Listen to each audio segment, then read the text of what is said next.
coming off of screen printing. And now she's calibrating each one. She's calibrating each one, and of course it comes out good. And this is the SPI, yeah? This is SPI, and notice that as she knows that every single one of those placements there is actually good. It's And- also has the soldering. Is completely linear and even. The soldering and is even, that is- right? Now, we don't happen to utilize their soldering case. We utilize Alpha Assembly, and this is the I'll have the Alpha Assembly with me, and there's a huge difference. That's probably about The silver content. 200. Silver content is a lot higher. Oh yes, and bonding strength.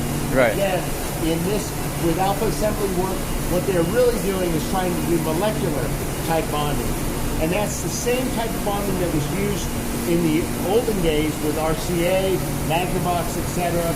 You could not separate the joint.